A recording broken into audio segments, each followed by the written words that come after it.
ciudad. Se convirtió a ser esta estatua bien conservada hasta hoy día. Tiene 20 metros de altura, 57 metros de longitud. Ha afectado mucho hasta que perdió su nariz.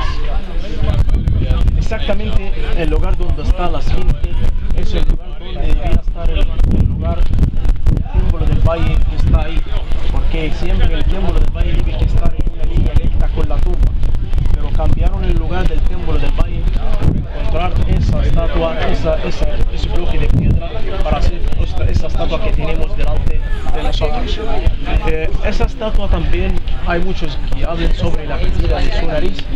Unos dicen por la culpa de la expedición francesa, pero no me parece lógico porque Champollion que descubrió la piedra de Rosetta no van a hacer daño en un monumento bíblico. Otros dicen por la erosión de arena, por la erosión de arena, porque el resto de la estatua bien conservado hasta hoy día.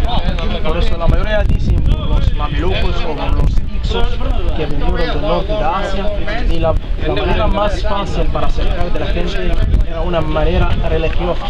Por eso ellos empezaban a destruir las estatuas para decir solo son piedra y no tienen nada de valor. Exactamente, y gracias a Dios que quitaron solamente la nariz y dejaron el resto de la estatua bien conservada hasta hoy día. Dejaron en las patas traseras y en las patas delanteras como si fuera un león verdadero.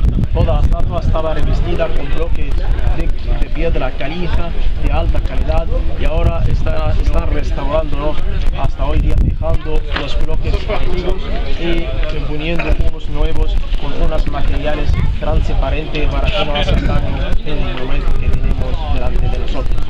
Notamos para entre las patas de la Esfinge hay una estela que se llama la estela del sueño.